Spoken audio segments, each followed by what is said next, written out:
Gracias. Buenas noches con todos. El día de hoy vamos a ver el tema de medicina del trabajo, ¿no? Un poco de generalidades y algunos aspectos importantes que hay que tener en cuenta. Bueno, ya me conocen, soy Brad Ernesto Carvajal, paramédico. Estudié primeros auxilios en el Instituto de Medicina Física y Bioenergética. Estudié en la Universidad Nacional Mayor de San Marcos, ¿no? En la carrera de Medicina Humana y tengo experiencia dictando en diferentes programas de capacitación, ¿no? Como los que Bueno, recuerden las recomendaciones generales, ¿no? Tener lápiz a la mano y una libreta, ubicarse en un lugar sin interrupciones para prestar atención, usar audífonos si es posible, ¿no? Eso ya queda a su gusto, y limitar el uso de celulares y otros distractores, ¿no? Con la finalidad de que presten atención a la clase. Bueno, primero hablemos de la medicina del trabajo, ¿no? La medicina del trabajo en sí es una especialidad médica. Uno cuando estudia medicina general puede optar por realizar medicina del trabajo, ¿no? Aquí en Perú se suelen hacer unos cursos de maestría para poder eh, elaborar de médico de trabajo o médico laboral. En otros países es una especialidad que incluso acarrea 4 años, ¿no? Adicionales a los 7 años o 6 años que es la carrera de medicina. Por ello, entonces, la medicina de trabajo es muy amplia, ¿no? Lo que vamos a ver ahora es un poco de evolución histórica, ¿no? La definición, algunas características importantes de lo que incluye la medicina del trabajo, y vamos a ver lo que es diferente, la diferencia que hay entre una enfermedad laboral y una enfermedad relacionada al trabajo, que es diferente, ¿no? Que muchas veces se confunden esos términos. Bueno, en cuanto a la evolución histórica, tenemos que en el Perú el desarrollo de la industria ha generado mejoras económicas, ¿no? Pero a la vez ha tenido un gran impacto en la salud de sus trabajadores, por lo que es necesario de implementar mecanismos de control, ¿no? Que justamente todo ello influyó que en 1940 se creara el Departamento de Higiene Industrial, ¿no? Que en 1976 cambia de nombre, pasa a llamarse de Departamento de Higiene Industrial a Instituto de Salud Ocupacional, nombre que hasta hoy en día tiene, ¿no? Sin embargo, en 1994, ¿no? En el primer gobierno de Fujimori, se cierra y vuelve a aparecer en el 2001.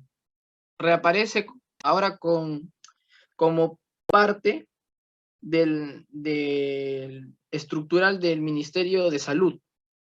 Y bueno, con el mismo nombre, ¿no? Instituto de Salud Ocupacional.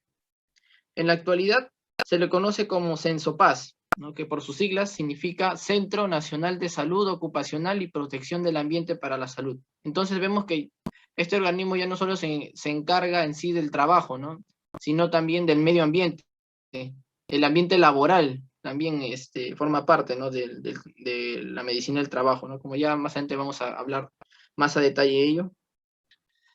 Bueno, ¿cuál es la función actual del CENSOPAS? El CENSOPAS genera evidencias para proteger la salud de las personas que están expuestas, ¿no? Trabajadores, comunidad, ¿no? A la contaminación y a riesgos asociados con las actividades laborales, ¿no? Y económicas. Bueno, entonces vemos que la medicina es una ciencia que,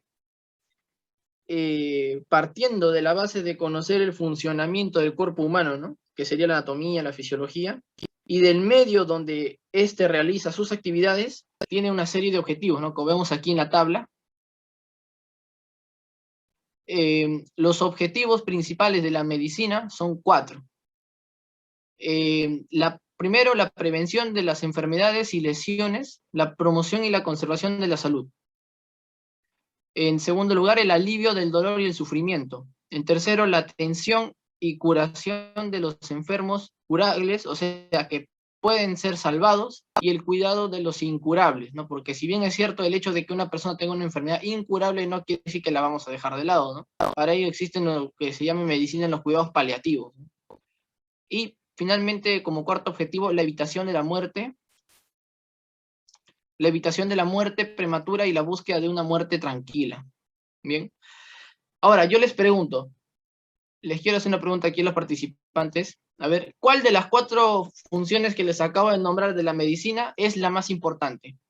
¿Cuál creen que sea? La primera, que es prevenir; la segunda, que es aliviar el dolor; tercero, la atención y curación de los enfermos; Cuarto, la evitación de la muerte prematura. ¿Cuál será la finalidad suprema de la medicina? Porque también incluye con la medicina del trabajo, que es el tema de hoy, ¿no? A ver, quiero ver la opción. La primera, dice Janet Fernández, ¿no? ¿Alguna otra participación? Porque, aunque no lo crean, esta pregunta causa mucha controversia, causa mucho debate, incluso dentro de la Facultad de Medicina. No todos los médicos están de acuerdo, sin embargo, se ha llegado a un consenso. La primera. Bueno, aparentemente parece que es la primera, ¿no? O la cuarta, que es evitar la muerte o prevenir las enfermedades, ¿no? Sin embargo, la sorpresa aquí, la respuesta les va a sorprender mucho, ¿no? La respuesta, aunque no lo crean, es la segunda, aliviar el dolor. Incluso fue pregunta de examen, ¿eh? Dentro de la Facultad de Medicina. ¿Cuál es la finalidad de ser médico? Aunque parezca sorprendente, es la segunda. ¿Y por qué? No, seguramente se estarán preguntando. ¿Por qué aliviar el dolor debe ser el fin principal de la medicina? Primero partamos de la opción número 1. ¿Por qué no? La opción número 1 dice prevenir enfermedades. Y yo les pregunto, ¿todas las enfermedades son prevenibles? Hay enfermedades que no son prevenibles, ¿no? Hay enfermedades que aparecen con la vejez. Por lo tanto, vemos que aquí hay algo, ¿no? O sea, si lo ponemos como principal, entonces las enfermedades o personas que son afectadas por enfermedades que nacen con la vejez deberían estar en segundo, tercera o en la última cola de los pacientes, ¿no? En la atención. Y no es así. Tercer lugar, la atención y curación de los enfermos. Esto también va de la mano con el tema de algunas enfermedades. No todas las enfermedades tienen cura, llámese los cánceres terminales, ¿no? Que es muy difícil que tengan cura. De hecho, 1 de cada millón, según estadísticas, se cura de un cáncer terminal, específicamente si es que es un cáncer grave, ¿no? Llámese páncreas, pulmón. Entonces vemos que no siempre el médico va a poder curar enfermedades, ya sea por limitaciones de la propia medicina del actual mundo donde vivimos, ¿no? En cuarto lugar, evitación de la muerte prematura. La muerte es sin duda alguna, una de los procesos fisiológicos inevitables. Tarde o temprano a todos nos va a llegar la muerte, ¿no? Es por ello que tampoco se considera como la principal función del médico. Entonces, pero lo que sí puede hacer el médico en todo momento, en toda enfermedad y en todo paciente es aliviar el dolor y el sufrimiento, es decir, consolarlo. Es por ello que la medicina del trabajo, como también forma parte de la medicina, está muy relacionado a lo que es aliviar el dolor y sufrimiento. En este caso, enfocado en el trabajador, lógicamente, ¿no? En el trabajador o en las condiciones en las cuales éste labora.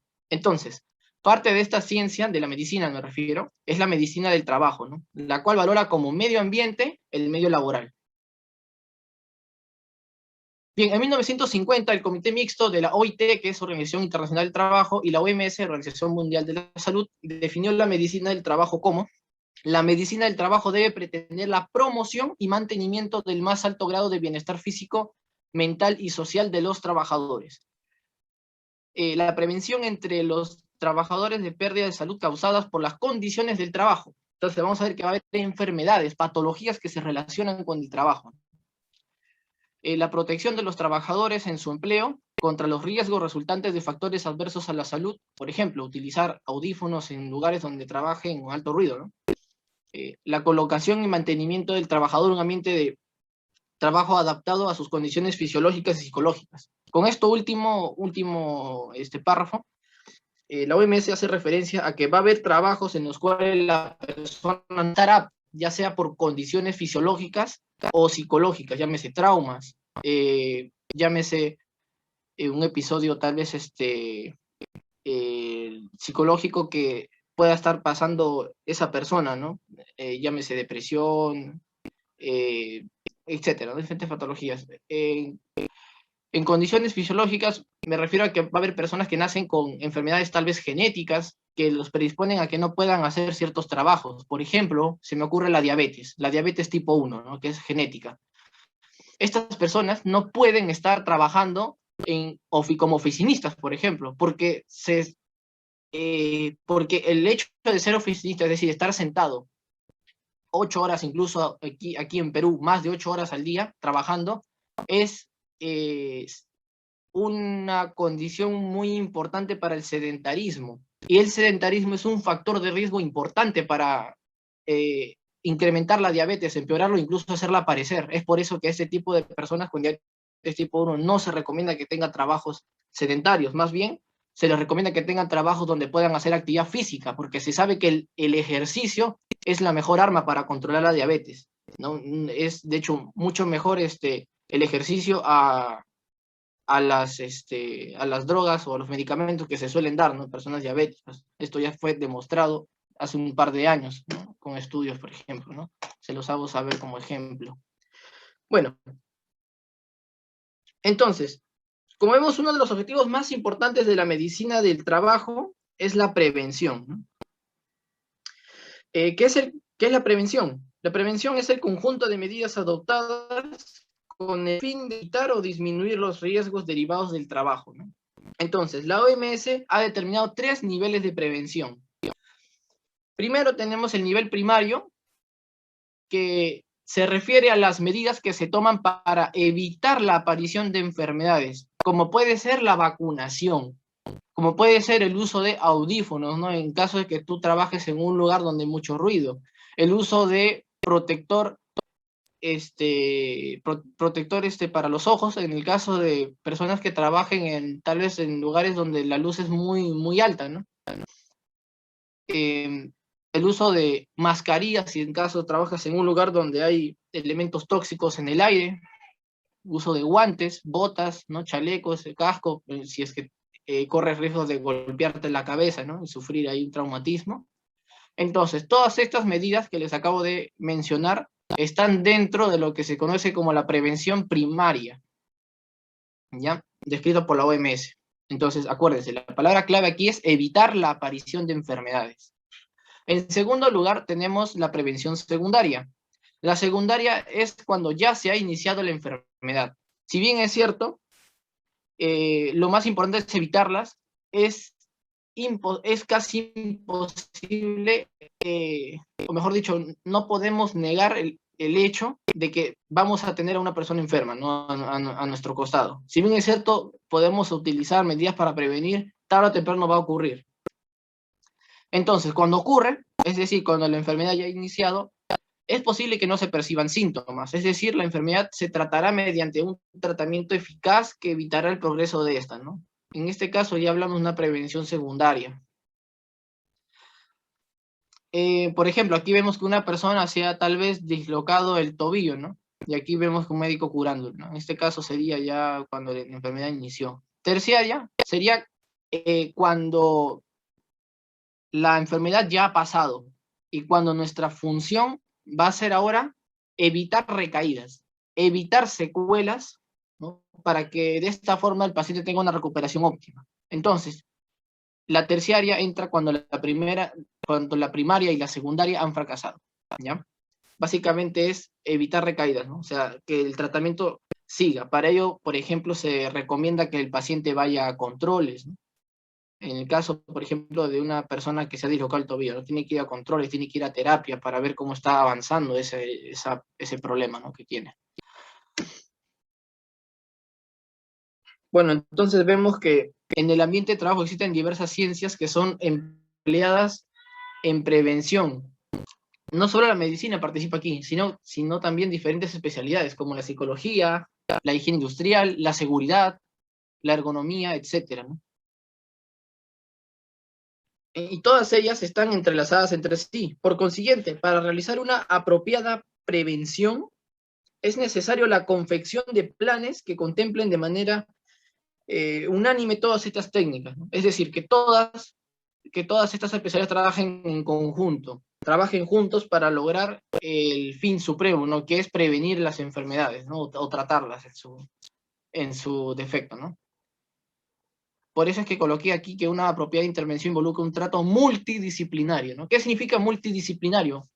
Que intervienen distintas disciplinas, no solo en medicina, ¿no? Entonces, ¿cuál es la función de un médico del trabajo? Con todo ello, ahora podemos más o menos pensar en cuáles son las funciones que tiene un médico del trabajo. Si bien es cierto, sus funciones se pueden parecer a las de un médico general, tiene algunas funciones específicas que he colocado aquí, ¿no? Primero deberá conocer las enfermedades que se produzcan entre los trabajadores y las ausencias del trabajo por motivos de salud. También esto incluye los riesgos para la salud que pueden presentarse en los lugares de trabajo. En segundo, tenemos conocer el derecho de los trabajadores y aplicar la vigilancia periódica de su estado de salud. ¿No? ¿Con esto a qué me refiero de vigilancia? Es decir, que no solamente basta con saber si el lugar es seguro o no, sino que también incluye una vigilancia, es decir, incluye un seguimiento de si el trabajo, la empresa, el lugar donde está laborando, sigue cumpliendo con las medidas de seguridad, ¿no? En tercer lugar, deberá analizar los resultados de la vigilancia de salud de los trabajadores y de la evaluación de los riesgos con criterios epidemiológicos. En cuarto lugar, estudiar y valorar especialmente los riesgos que pueden afectar a los trabajadores en situaciones de embarazo o parto reciente, ¿no? O a los menores y a los trabajadores especialmente sensibles a determinados riesgos, es decir, personas que nacen con tal vez alguna enfermedad, ¿no? O alguna predisposición que disminuya su capacidad laboral, ¿no? Y en última instancia, el médico especialista en trabajo deberá proporcionar los primeros auxilios y la atención de urgencia a los trabajadores víctimas de accidentes o alteraciones en el lugar de trabajo, ¿no? Entonces, es importante conocer estos 6 puntos claves, ¿no? Del médico del trabajo. Entonces, repitiendo, sería conocer las enfermedades, evaluar los riesgos, proporcionar medidas preventivas, analizar los resultados de la vigilancia en salud, esto con la finalidad de hacer estudios epidemiológicos, y proporcionar los primeros auxilios, que es justamente lo que nosotros vamos a ahondar en este punto, ¿no? ¿Por qué en este punto? Porque los primeros auxilios los puede realizar cualquier persona, no necesitamos ser médicos o profesionales especialistas en este tema para poder aplicar primeros auxilios, ¿no? Que pueden ser de gran ayuda, incluso salvar vidas. Bueno, ahora hablemos del derecho a la salud. Primero que nada, tenemos que saber qué es un derecho, ¿no? El derecho es básicamente eh, una aptitud inalienable, ¿no? Es decir, que no podemos separarnos de él, ya nacemos con ello. Entonces es innato, ¿no? Cumple una serie de características, ¿no? Los derechos, ¿no? Entonces son inalienables, innatos, intransferibles, ¿no? Etcétera, ¿no? En este caso, si hablamos del derecho a la salud, tenemos que hablar de qué es la salud, ¿no? Ya hablamos qué es el derecho, ahora la salud. La salud tiene una infinidad de definiciones. De hecho, hoy en día todavía encontramos autores intelectuales, ¿no? de alto rango que no están de acuerdo con esta definición de la OMS. Sin embargo, la definición estándar, la que es aceptada en su mayoría actualmente, es esta, la definición de la OMS, que dice que la salud es el completo estado del bienestar físico, mental y social, y no solamente es la ausencia de enfermedades. ¿Bien? Incluso yo les comento que en San Marcos nos enseñan que la salud incluye 5 dimensiones, no solamente 3. Las 2 que no he colocado porque algunos autores no están de acuerdo son la dimensión espiritual y la dimensión cognitiva, que es diferente a la mental, ¿no? Porque está relacionada, sí, pero no es exactamente lo mismo, ¿no? Es por ello que algunos autores que son muy pegados a la ciencia dicen que lo espiritual no se debería considerar. Sin embargo, la universidad sí lo considera, ¿no? Aquí y en Perú, por lo menos, sí se está empezando a considerar poco a poco la dimensión espiritual, ¿no? Bueno, ahora, ¿qué es el derecho a la salud?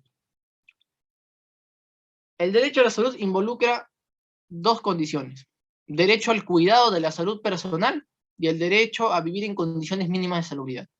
Lo primero depende de uno, y lo segundo, es decir, derecho a vivir en condiciones mínimas de salubridad, depende del Estado, ¿no? Es algo un poco más político el segundo punto, ¿no? Porque depende básicamente del Estado.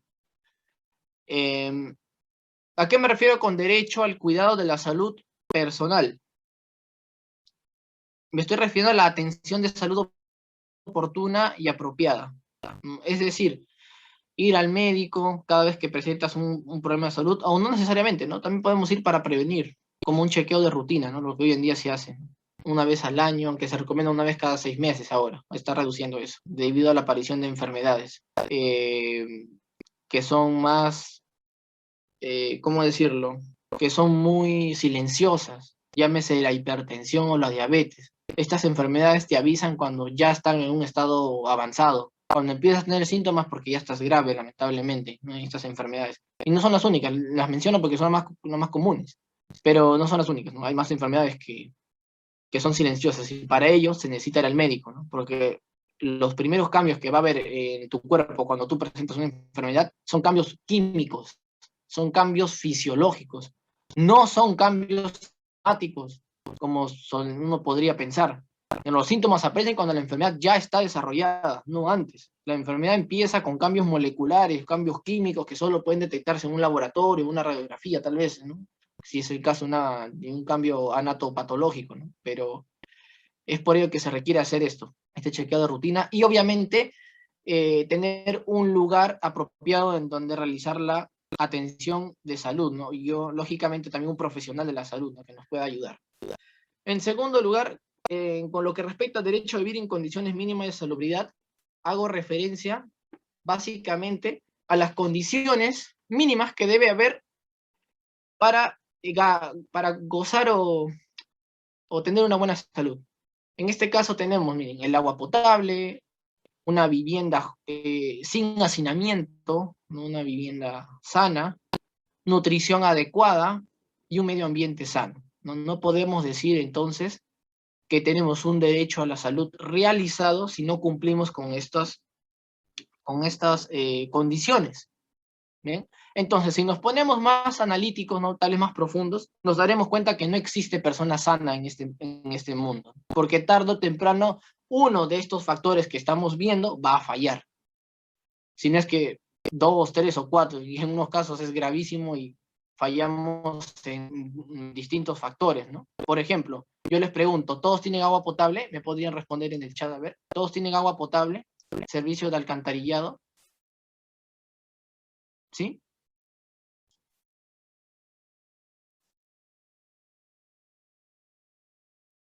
¿Están ahí? Ahí veo que...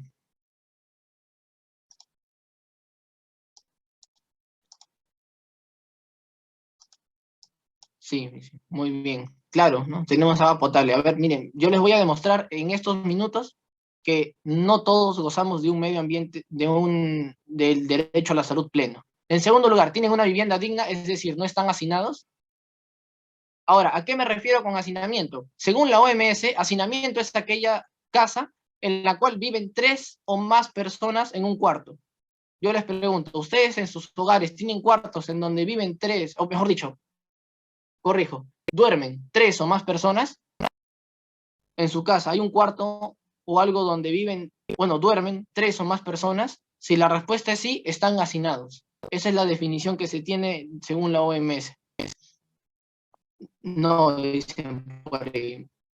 Entonces, muy bien, si es no, les felicito, ¿no? O sea, viven en una vivienda que no es hacinada. Felicitaciones. Y los que sí, entonces tengan cuidado. Lo que se debe, no estoy diciendo que en su casa deberían vivir 1 o 2 personas. Lo que nos dice la OMS para gozar de un buen derecho a la salud es que en un cuarto no deben dormir más de 3 personas, es decir, máximo 2. Si en sus hogares viven 2 personas, bueno, duermen 2 personas en un cuarto, entonces se dice que no está hacinada. Así que felicitaciones. Muy bien, ya vamos 2 criterios cumplidos, ¿no? El tercero, la nutrición. ¿Quién come más de 3 veces al día? O mejor dicho, ¿ustedes comen 3 veces al día? Y ahora yo les pregunto, y aquí es donde la mayoría va a caer. ¿Ustedes en su plato se sirven más proteína que carbohidrato o más carbohidrato que proteína? Sinceramente. Porque a ver, aquí les voy a agarrar. ¿Cuánto carbohidrato? ¿Ustedes comen o comen 0 carbohidrato? A ver, por ahí, ¿quién? Alguien que diga nutrición. Más carbohidratos, claro. Ahí Yulisa es sincera y dice, comemos más carbohidratos. Claro, ¿no? Lamentablemente, esto ya no es considerado sano. Hoy en día se dice que una comida sana debe tener 50% proteínas, 20% grasas útiles, es decir, grasas insaturadas, aunque hay algunos autores que están proponiendo las grasas saturadas, son los médicos modernos.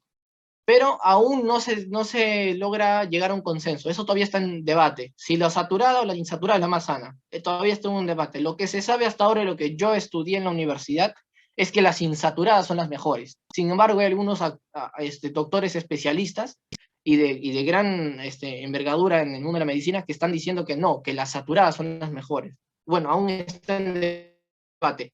Pero lo que sí todo el mundo ha llegado a un consenso, y la OMS hace un mes nomás sacó un comunicado de su último estudio. Los carbohidratos en la dieta deben ser, chicos, y les comento, el 20% o el 30% de su plato, y estos tienen que ser carbohidratos complejos.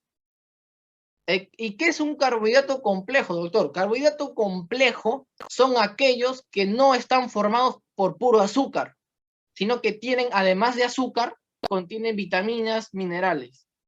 Por ejemplo, la lenteja es un carbohidrato complejo. El arroz, lamentablemente el arroz no. El arroz forma parte de los carbohidratos simples, es decir, los carbohidratos que solo sirven para engordar, lamentablemente. Hace tiempo se creía que los carbohidratos eran fundamentales en la dieta, ¿no? Y ahora, para no explayarme mucho, así de manera resumida, les comento que eso de que los carbohidratos servían en la dieta era desde hace 100 años. Hoy en día se sabe que no es necesario consumir carbohidratos en la dieta. Lo más importante son las proteínas y los omegas, las grasas buenas, ¿no? Las grasas importantes, ¿no? Entonces, los omegas 3, 6, ¿no? Ahora el 9, el ARA, que es conocido con el ácido araquidónico, etcétera, ¿no? Es decir, aquí donde mayormente fallamos los seres humanos, incluyéndome, es en la nutrición. Ahora, si ven los papers, ¿no? O sea, los artículos de libros actuales de este tema, verán que la nutrición es lo que estamos fallando, el 99% de la población mundial fallamos en esto, la nutrición. Verduras, ¿cuántas verduras consumimos al día? No, deberíamos consumir todos los días 3 veces al día verduras, y obviamente aquí muy pocos cumplimos esa condición, lamentablemente. Y cuarto, un medio ambiente sano. ¿Qué es un medio ambiente sano? Es un ambiente en el cual la contaminación sea muy bajita. Y en Lima, lamentablemente, no tenemos eso, ¿no? Aquí en Lima, por lo menos, la contaminación aérea es altísima, es alta. La humedad que hay también en algunos distritos que están cerca al mar es muy alta en Lima. Esto también te predispone a tener sinusitis, alergias, así que vemos que también es un factor muy importante el medio ambiente.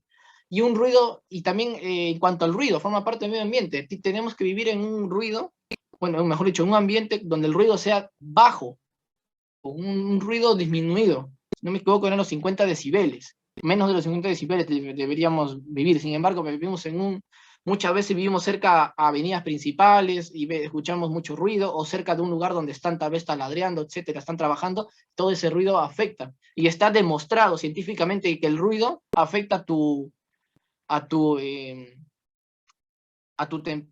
decirlo? A tu temperamento, ¿no? A tu carácter, te hace más irritable. Esta es la palabra que está buscando. Te hace más irritable, está demostrado. Y si te irritas, te estresas. Y si te estresas, te predispones a sufrir diferentes enfermedades, inclusive la diabetes. Bueno, entonces vemos que...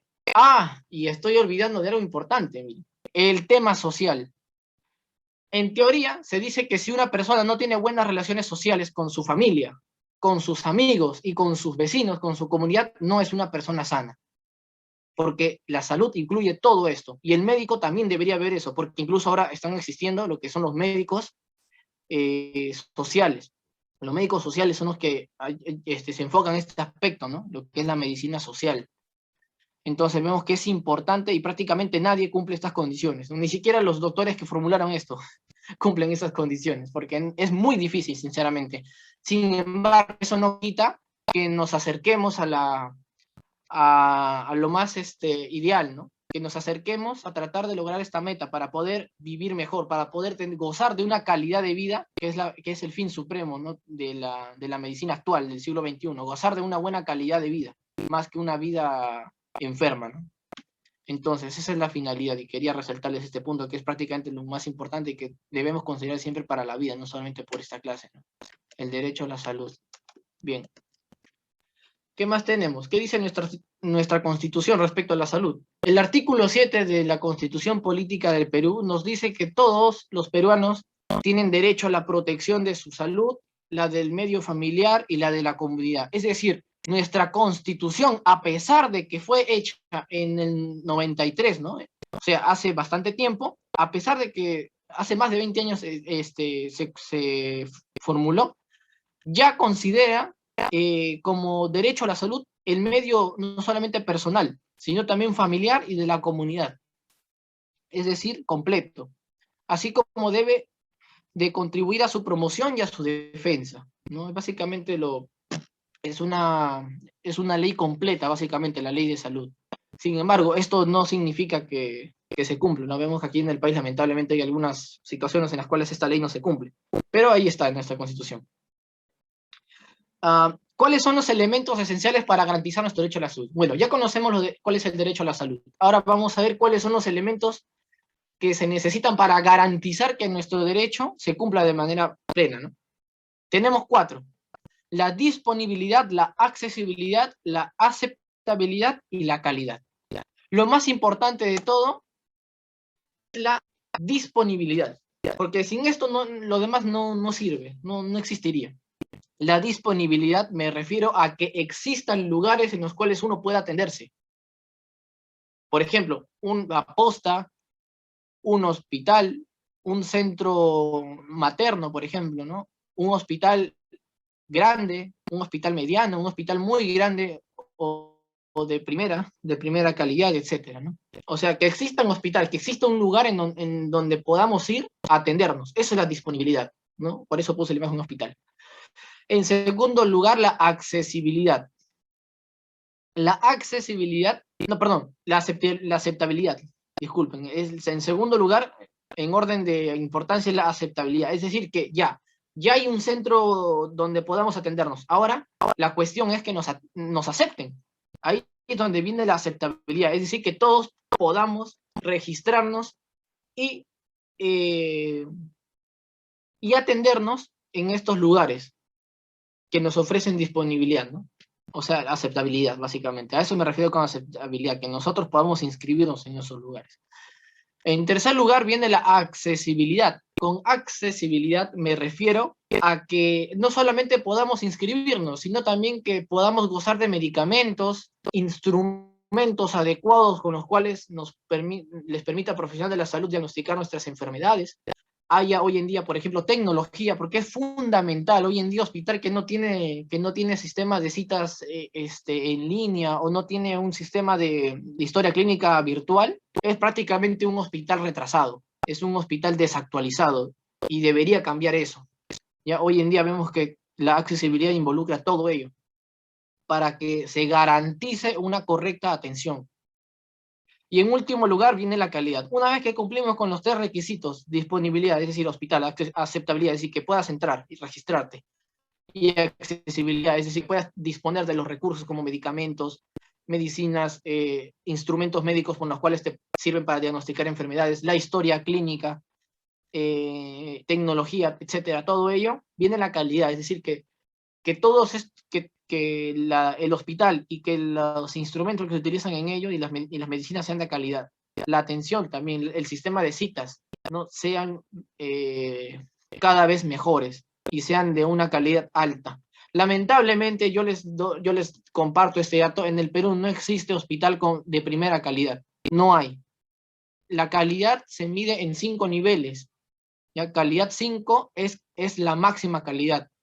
Y lamentablemente en el Perú no hay hospital de calidad 5, solamente de calidad 3, ni siquiera tenemos la calidad 4. Principalmente es por un tema político, por lo que no quiero desviarme del tema, ¿no? Pero principalmente es por ahí.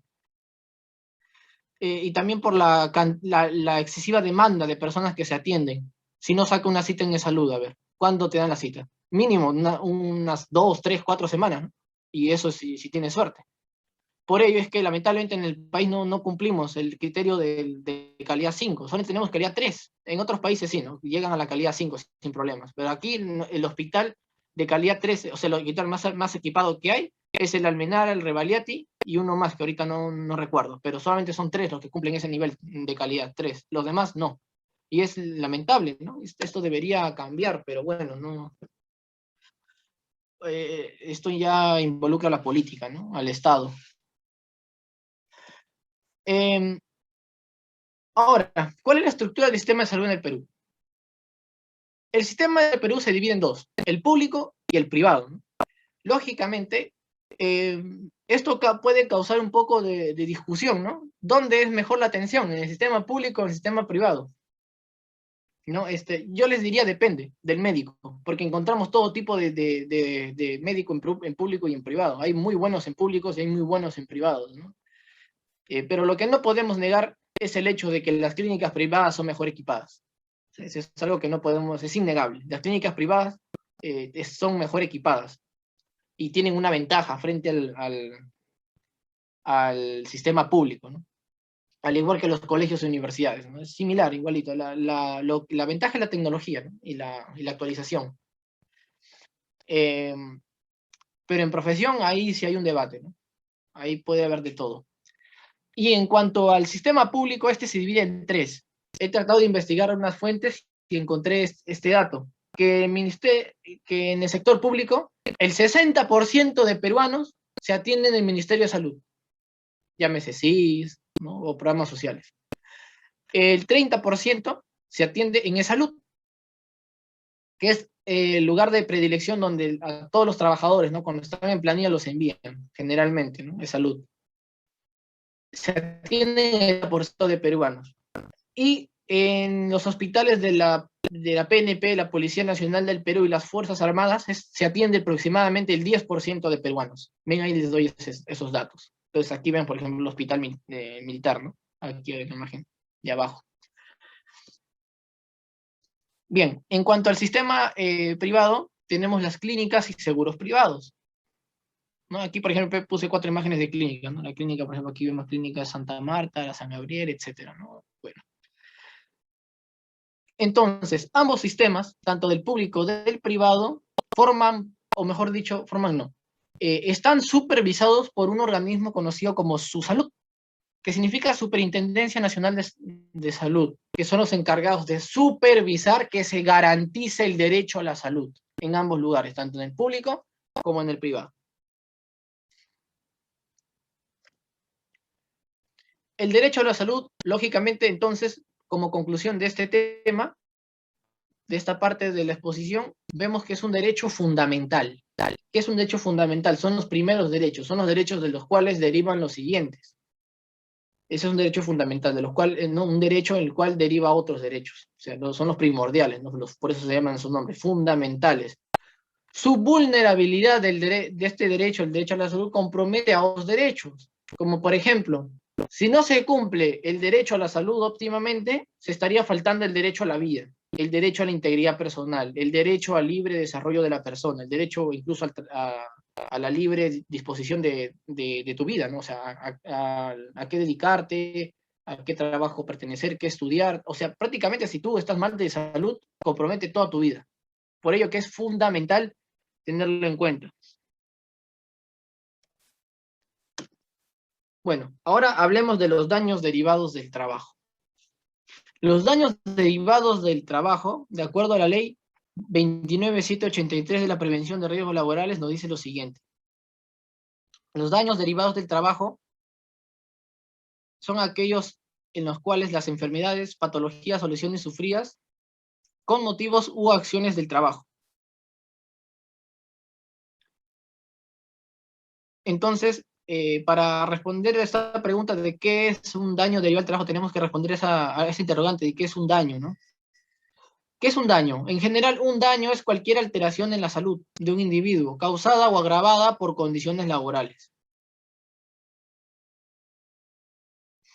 Entonces, estos daños derivados del trabajo se van a clasificar en 4 grupos. Accidentes de trabajo, enfermedades profesionales, enfermedades relacionadas con el trabajo y otros daños para la salud originados por unas deficientes condiciones laborales. O sea, son 4 grupos. Sin embargo, lo más importante que tienen que acordar son estas. Solo las 2 primeras, o sea, los accidentes de trabajo y las enfermedades profesionales, son reconocidas legalmente por el por la seguridad social, seguro social. Las últimas 2 no. Y vemos que aquí va a ocurrir una confusión. El accidente de trabajo no hay problema. Todos sabemos que es un accidente de trabajo, ¿no? Más o menos tenemos una idea. Pero una enfermedad profesional y una enfermedad relacionada al trabajo puede causar confusión. Y eso es lo que vamos a discernir ahora, ¿no? Bueno, primero hablemos de un accidente de trabajo, vamos en orden. Los accidentes de trabajo, primero que nada se entiende por accidente de trabajo a toda aquella lesión corporal que el trabajador sufra con ocasión o por consecuencia del trabajo que ejecute por cuenta ajena. Para considerar que hay un accidente de trabajo, como tal, la ley exige que existan 3 condiciones, que son existencia de una lesión, ya sea física o psíquica, trabajo por cuenta ajena, es decir, que estés trabajando en una empresa, y relación causal entre la lesión y el trabajo. O sea, que haya una relación, ¿no?, entre algo en el trabajo que causó el accidente. Tiene también la condición legal de accidente de trabajo las enfermedades contraídas en el trabajo que no estén incluidas en el cuadro de enfermedades profesionales, siempre que se pruebe que el trabajo constituyó la causa de la lesión de forma exclusiva, ¿no?, así como las enfermedades o defectos anteriores al trabajo que se haya agravado como consecuencia del mismo, ¿no? Es decir, un accidente de trabajo es básicamente un daño que se genera a causa de algo que existió en el trabajo. Llámese un andén mal puesto, llámese por ejemplo, el piso húmedo, ¿no?, que el trabajador de casualidad pisó mal y se cayó, el mal implemento de los, tal vez mal mantenimiento, ¿no?, de los equipos, etcétera, ¿no? O tal vez, falta del uso del empleador, ¿no? Falta del uso del empleador de los equipos de protección necesarios, ¿no? Por esto involucra los accidentes de trabajo. Bien, creo que quedó claro. En cuanto a las enfermedades profesionales, son aquellas que se producen directamente por agentes de riesgo vinculados al trabajo. Es decir, que el trabajo te causó la enfermedad, básicamente. Ya, es la palabra sencilla de acordarnos, que el trabajo te causó la enfermedad. Otra definición nos dice que son aquellas en las que se dan como consecuencia del tipo de labor que se realiza o del ambiente del mismo, ¿no?, el ambiente laboral. Estos males son más peligrosos ya que ocasionan más muertes que los accidentes laborales. Aunque parezca contradictorio, las enfermedades profesionales generan más muertes que los propios accidentes del trabajo. Por ello es importante reconocerlas, ¿no? Aquí vemos en este cuadro las enfermedades profesionales. El cuadro de enfermedades profesionales clasificadas por grupos A, B, C, E, ¿no? Hay más, pero aquí les he traído las primeras, ¿no? Lógicamente nosotros no vamos a ahondar específicamente en cada enfermedad, pero sí vamos a hablar una generalidad, ¿no? Dentro del grupo A tenemos a las enfermedades profesionales causadas por agentes químicos. Dentro del grupo B tenemos a las enfermedades profesionales de la piel causadas por sustancias o agentes no incluidos en el grupo A, o en el grupo C o en el grupo E, es decir, no incluidos en otros grupos. En el grupo C tenemos las enfermedades provocadas por la inhalación de sustancias o agentes no comprendidos en otros grupos. Por ejemplo, la siderosis, ¿no?, que es la inhalación de hierro. En el grupo E tenemos las enfermedades provocadas por agentes físicos. Llámese afección conjuntival a consecuencia de exposición de rayos ultravioleta, enfermedades de la cavidad articular debido a una presión constante, es decir, bursitis. Bursitis es la inflamación de la bolsa sinovial que tenemos en las articulaciones.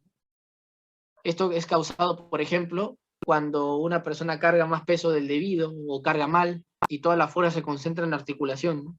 Entonces vemos que las enfermedades profesionales van a seguir un grupo muy amplio de clasificaciones, ¿no? Que ya más adelante van a ver el tema, ¿no? Con otro ingeniero. Bueno, ahora, ¿cuál es la diferencia entre enfermedad profesional con enfermedad relacionada con el trabajo?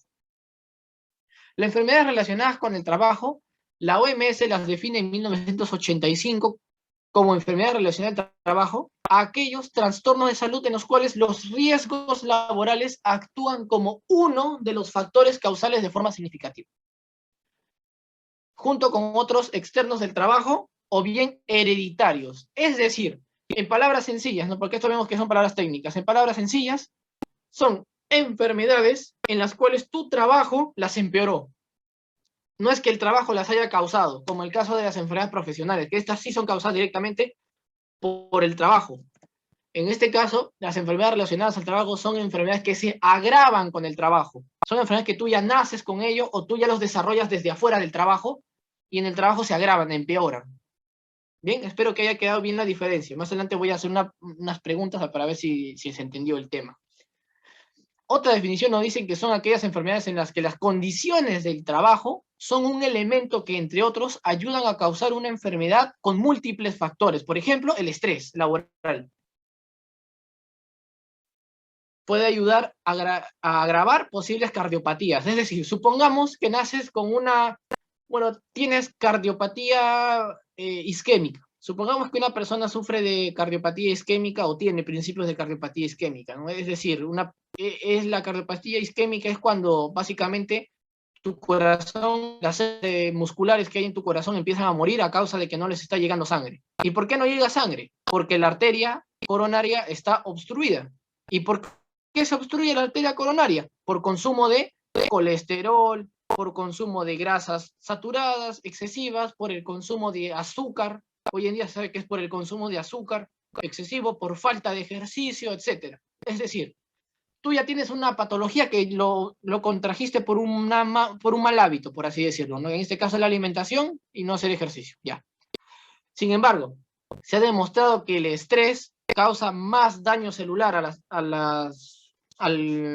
general a todas las células del cuerpo, ¿no? El estrés laboral causa daño no solo psicológico, sino también daño a todas las células del cuerpo, daño físico. Entonces, se ha demostrado que este daño físico causa la liberación de algunas moléculas por parte de las células que oxidan y destruyen aún más las células que están, por así decirlo, moribundas. Por ello es importante recalcar este punto, ¿no? En este caso, no es que el estrés te haya causado una isquemia en tu corazón, ¿no? Un infarto, por así decirlo. No es que haya causado el estrés un infarto, sino que lo empeoró. Lo que en un principio causó tu infarto fue tu mala dieta y falta de ejercicio, por decir una cosa. Pero el estrés lo empeoró. Entonces, vemos que el estrés laboral forma parte de una enfermedad relacionada con el trabajo. Espero que haya quedado claro este punto, ¿no? Entre la diferencia entre enfermedad profesional y enfermedad relacionada con el trabajo. Entonces, otra definición que encontré en otra bibliografía nos dice que son enfermedades que no tienen un único agente causal. El desempeño del trabajador puede agravar o acelerar su evolución, ¿no? Me refiero a la enfermedad que esta persona ya tiene desde antes. Bien, por ejemplo, el caso de la diabetes. El sedentarismo sería una enfermedad. La diabetes tipo 2 por sedentarismo sería una enfermedad relacionada con el trabajo, porque hay trabajos que lamentablemente no tienen un buen desempeño físico. ¿Ya? Eso, no tienen un buen desempeño físico, están todo el día sentados y por ende son más propensos a sufrir de estas patologías, ¿no? Y bueno, ahora les quiero contar un ejemplo antes de pasar al sistema de seguridad social, que ya viene a ser el último punto. No, ya el penúltimo punto, ¿no? A ver, yo les cuento un estudio muy curioso que se hizo aquí en Perú.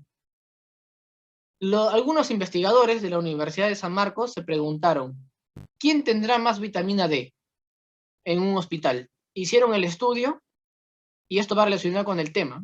Por eso quiero que me presten atención. Les voy a hacer una pregunta y ahí vamos a ver cuántos han entendido el tema. A ver. hicieron un estudio en el cual buscaron quién tenía más vitamina D en su sangre.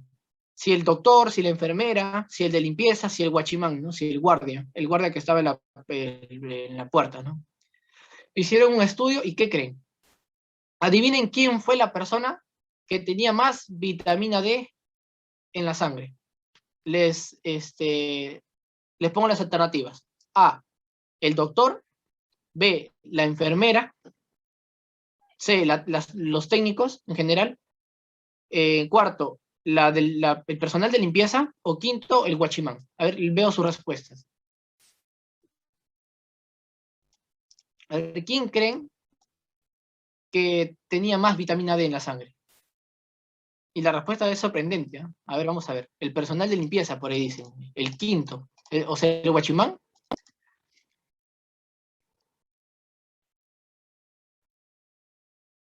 A ver, por ahí, ¿quién más a ver, se atreve a opinar? ¿Quién crees? A ver, vamos a ver quién entendió el tema. Bueno, la pregunta que va con el tema es la segunda que voy a hacer, ¿no? En sí, la pregunta que acabo de hacer es como una introducción, ¿no? Una curiosidad. Y también sirve para nuestra cultura general. A ver, ¿alguien más se atreve a participar o a lanzarse en la pregunta? ¿Quién tendrá más vitamina D? Vuelvo a repetir, ¿quién tendrá más vitamina D? ¿El médico, la enfermera, el personal de limpieza, los técnicos o el guachimán, que estaba en la puerta, ¿no? Todo el día parado?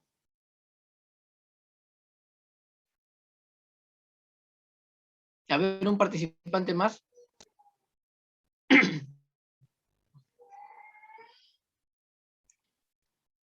Bueno, veo que no hay más quien quiera participar. Bueno, felicitaciones, Yulitza. Te felicito. Le has dado la respuesta correcta. El personal de limpieza. Y uno se preguntará, ¿cómo es posible que el personal de limpieza tenga más vitamina D que el médico? Si se supone que el médico o la enfermera son los que estudian, ¿no? Y saben más en teoría de salud que uno mismo. Bueno, lo que pasa es que el personal de limpieza realiza actividad física y se exponía más al sol que los médicos, que la enfermera, que el guachimán, porque incluso el guachimán por una cuestión de que le molestaba el sol, se escondía en la sombrita, ¿no? Y siempre paraba ahí, en una sombrita. Entonces, después con estudios posteriores, se vio que la producción de vitamina D depende de dos cosas, la actividad física y de la exposición solar.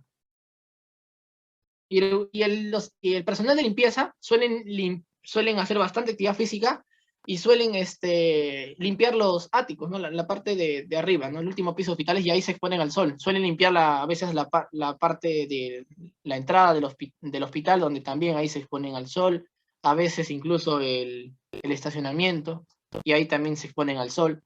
Básicamente, ahora va la pregunta que va con la enfermedad relacionada al trabajo, ¿no?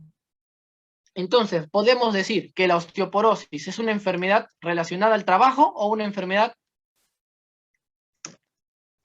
disculpa, ya, o una enfermedad profesional. La osteoporosis, ¿qué será? ¿Una enfermedad relacionada con el trabajo o una enfermedad profesional? ¿Por qué digo osteoporosis? Porque la osteoporosis depende de la vitamina D. Hay osteoporosis que es causada por falta de vitamina D y las mujeres son más propensas en ello, porque suelen hacer trabajos eh, la mayoría de mujeres no suele hacer trabajos físicos, al menos no tanto como el hombre, en términos estadísticos. Por ello es que sufren más de osteoporosis que el varón, aparte por las hormonas también, un tema hormonal, ¿no? Bueno, entonces yo les hago la pregunta, relacionada al trabajo, muy bien, Guillermo, muy bien. Relacionada al trabajo, muy bien, Eduardo. Entonces vemos que la osteoporosis sería una enfermedad relacionada al trabajo porque no es que ser médico o ser guachimán te dé osteoporosis, ¿no? Sino que lo empeora a causa de que tenemos un estilo de vida sedentario. En el caso del guachimán está parado, ¿no? Pero es prácticamente lo mismo, estar parado que estar sentado, o sea, no haces actividad física. Y el médico peor todavía, el médico se sienta, solamente se para lo mucho para auscultar a un paciente, ¿no? Hacerle la revisión semiotécnica y luego se sienta de nuevo, ¿no? Es el problema que hay en el sistema de salud. Por ello es que hoy en día, supongo que habrán visto que ahora en todos los trabajos se exige que los trabajadores hagan aunque sea un poco de actividad física, porque básicamente hay un montón de patologías relacionadas con el trabajo Y la gran causante de todo es la falta de actividad física. Lógicamente cuando uno es joven no se ve, ¿no? Esto se ve ya cuando uno tiene una edad ya un poco más avanzada. Bueno, muy bien.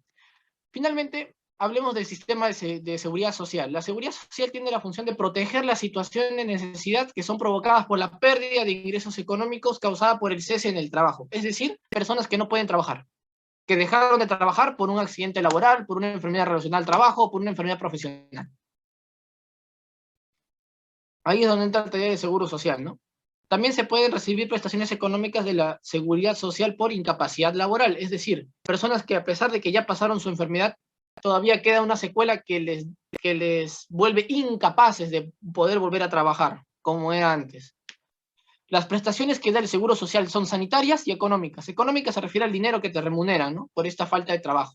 Y sanitarias se refiere a la atención en salud que recibe una persona que sufre de estas enfermedades o de un accidente. Pues, y dentro de estas sanitarias se encuentran las enfermedades, como vimos aquí en esta diapositiva, los accidentes de trabajo y las enfermedades profesionales. No están consideradas las enfermedades relacionadas con el trabajo, porque si bien es cierto, el trabajo tiene que ver con estas enfermedades, el culpable, por así decirlo, en palabras sencillas, el culpable no es el trabajo, sino eres tú, o es uno mismo que no tiene una buena un buen estilo de vida, o no tiene una buena alimentación, o lamentablemente nace con una enfermedad genética o con una predisposición genética, ¿no? Por ejemplo, si tus padres son diabéticos, tú tienes una alta probabilidad de tener diabetes. O si tienes una abuelita, un abuelito diabético, tú tienes una probabilidad menor, si bien es cierto, pero una probabilidad regularmente significativa de también padecer diabetes si es que no te cuidas. ¿Ven? Por ejemplo. Bueno, finalmente hablemos de las incapacidades laborales, ¿ya? Y este sería el último punto de esta exposición. Las incapacidades laborales se entiende por incapacidad laboral a aquellas situaciones en las que el trabajador tiene que interrumpir su actividad por una causa patológica, es decir, una enfermedad. Dependiendo de la patología, se clasifican en dos grupos, laboral y no laboral. La incapacidad laboral es aquella enfermedad profesional o accidente de trabajo que incapacita al empleador y que hace que no pueda trabajar, causa que no pueda continuar con sus funciones. O sea, en este caso, en la incapacidad de tipo laboral, el culpable es el trabajo, ya sea por un accidente o por una enfermedad, como ya hemos visto anteriormente. Y la no laboral es aquella incapacidad que genera una enfermedad común o accidente no laboral, es decir, un accidente fuera del trabajo. Por ejemplo, un accidente de tránsito, ¿no? Pues que estabas ahí, por ejemplo, ¿no? Con tu familia, tienes un accidente de tránsito, o una persona que, bueno, tiene un accidente, se cae de la escalera, por ejemplo, en su casa, ¿no? Y lamentablemente queda en yeso y no puede trabajar. Entonces, en este caso se considera como incapacidad no laboral. Bueno, ahora, también hay otra clasificación, dependiendo de la duración de la patología. O sea, ¿cuánto tiempo dura la enfermedad? Se clasifican dos, temporales y, eh, y permanentes. La incapacidad temporal son aquellas que se recuperan en un promedio determinado y pueden ser situaciones de incapacidad temporal las siguientes: las debidas a enfermedad común o profesional y accidentes, ya sean originadas o no por el trabajo, y el tiempo que se necesita para la observación de la enfermedad profesional. Es decir, a veces puede ser que tú ya estés curado, pero que se necesita de una observación, que quedes todavía en observación y esto te incapacite temporalmente para poder ejercer bien tus funciones. Por ejemplo, el caso de Pablo Guerrero. Tiene una lesión ahora, ¿no? ¿Qué pasa si su lesión él ya empieza a sentirse mejor, empieza a mover el pie? ¿Tú crees que puede volver a jugar el día siguiente? No, no puede. Tiene que estar en observación. ¿Por qué? Porque puede sufrir una recaída. Entonces, no solamente se considera incapacidad laboral al tiempo de enfermedad en sí, sino también al periodo de recuperación. No basta con sentirse sano. Tiene que cumplir una serie de criterios para decir que, bueno, ya recién puedes volver a trabajar. Recién estás apto para volver a trabajar y el riesgo ya es bajo. O sea, me refiero al riesgo de volver a sufrir una nueva lesión, ¿no? El riesgo es bajo. Dentro de las incapacidades permanentes son aquellas que prestan una alteración de forma definitiva, es decir, para siempre. Y estas se subclasifican de acuerdo al grado. En incapacidad permanente parcial para la profesión habitual, es decir, permanente parcial es aquella en la cual la persona tiene una pérdida de la capacidad de trabajo mayor a un 30%, aproximadamente, 30 a 33%. Una incapacidad permanente total para la profesión habitual, a diferencia de la parcial, la total es una incapacidad que inhabilita al trabajador habitual a realizar la profesión en la que se dedica, es decir, para siempre. Ya no puedes volver a trabajar de lo que trabajabas antes, pero todavía puedes trabajar de otra cosa. Bien, y quiero que se entienda este punto, ¿eh? Aquí, en la incapacidad permanente total, ya no puedes trabajar de lo que estabas laborando hasta el accidente, pero sí puedes trabajar de otra cosa. Tercer lugar, incapacidad permanente absoluta para todo trabajo. La absoluta es aquella que te inhabilita para siempre, para cualquier trabajo, ya no solamente para el trabajo que estabas realizando antes, como el anterior. Esta vez es para todo trabajo. La absoluta es más grave. En cuarto lugar tenemos el subgrado de gran invalidez. Gran invalidez son aquellas personas que necesitan a otra persona para poder realizar cualquier actividad. Es decir, no solamente ya no puedes trabajar en nada, sino que encima quedas inválido. Dependes de otra persona para poder hacer tus actividades cotidianas. Por ejemplo, una persona que queda para siempre en silla de ruedas sería considerada en gran invalidez. Quinto, lesiones permanentes no invalidantes. Es decir, son lesiones, mutilaciones y deformaciones causadas por accidentes de trabajo o enfermedades profesionales, las cuales disminuyen o alteran la integridad física del trabajador, pero que sin embargo ya no son invalidantes, ¿no? Es decir, ya no puedes trabajar de nada relacionado a lo que estabas haciendo antes, a lo que te dedicabas, pero no eres inválido, ¿no? O no quedas inválido, es decir, todavía puedes hacer algunas funciones de manera autónoma, sin depender de otra persona. ¿Bien? En estas enfermedades se disminuye la integridad física. Ahora, ¿qué es un subsidio de recuperación? Son prestaciones económicas para los trabajadores que tienen un tratamiento de recuperación profesional. Es decir, cuando tú te has accidentado o tienes una enfermedad profesional, el seguro te cubre y te dan un subsidio, ¿no? Ese subsidio se conoce como subsidio de recuperación, que reemplaza al sueldo que tú normalmente percibías cuando trabajabas, ¿no? Por eso es importante tener un seguro que por ley ya todas las empresas en Perú deberían cumplir, ¿no? Y nuestra última diapositiva de esta masterclass es las patologías de origen laboral.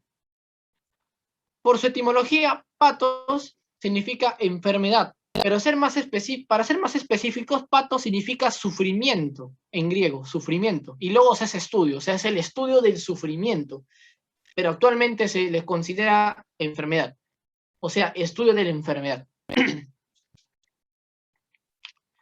Y de origen laboral, lógicamente, que tienen una causa en el trabajo, ¿no? Son enfermedades causadas de una manera directa por el ejercicio de la profesión o del trabajo que realiza una persona y que le produzca incapacidad o muerte. Bien, entonces ya aprendimos cuál es la definición de patología de origen laboral.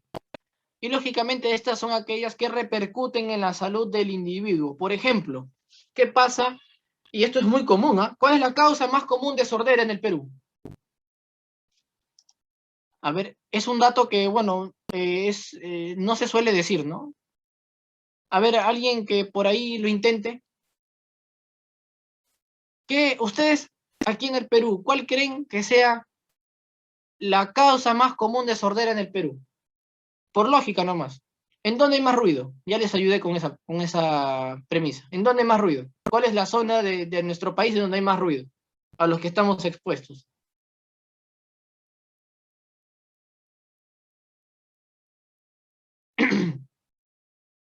¿Por ahí alguien quiere intentar? Excelente. Janet Fernández, excelente. Las vías públicas. La causa más frecuente de sordera en el Perú es, muy bien, plantas industriales también, pero la más frecuente es las personas que trabajan en vías públicas. O sea, están constantemente en tráfico. Esa es la causa más frecuente en el Perú. Y lo que menciona Yulitza, las plantas industriales, esas son las más graves. Las personas que llegan al hospital con casos de sordera más graves son de plantas industriales. Generalmente no, de hecho casi siempre, porque en la estadística nos dice más del 90%, es porque no han respetado los protocolos. O sea, no han utilizado el equipo de audífonos, cascos auditivos adecuados. Principalmente, esas son las más graves, pero la más frecuente, claro, talleres también, son personas que no suelen respetar el uso del casco, como les digo. Pero las más frecuentes son las vías públicas, es decir, los choferes. En geriatría, siempre encuentras este tipo de pacientes. Sordos, ¿a qué te dedicabas? Casi siempre te dicen, yo era chofer, o yo trabajaba en la vía pública como trabajador de pistas, yo hacía las pistas, ¿no? que mandaba al alcalde, etcétera. Es que es muy común encontrarlos. Por eso les digo que es una patología de origen laboral, por ejemplo, la sordera por excesiva exposición de ruido. Aquí vemos en esta imagen la neumococosis del carbón, o también conocida como el pulmón negro, porque es lo primero que ves con una persona cuando muere por esta enfermedad, porque su pulmón se vuelve negro, debido a una constante inspiración del carbón. Esto ocurre en personas que trabajan en minas, generalmente informales, que no cumplen con los estándares adecuados de protección, con mascarillas, etcétera, ¿no? Aquí vemos que, por ejemplo, el minero, el trabajador, no está con mascarilla. Imagínense, está delante de una piedra de carbón y está tallándola, ¿no? Y ahí está haciendo algo. Bueno, está trabajando. La cuestión es que todo ese humo que incluso no sé si se puede ver en la imagen, que se ve que el humo está saliendo y aún así él lo está inspirando, ¿no? Esa enfermedad se llama neumococosis, por ejemplo. ¿Ven? Esa es una patología de origen laboral. Luego tenemos el listado de enfermedades profesionales, de acuerdo a la resolución ministerial 480 del 2008 del MINSA, que nos dice la norma técnica de salud. Aquí está el listado de enfermedades ocupacionales que va a explayarse mejor un especialista del tema en la próxima masterclass. Bueno, conmigo es hasta aquí, hasta este punto. Muchas gracias por la atención y estoy resolviendo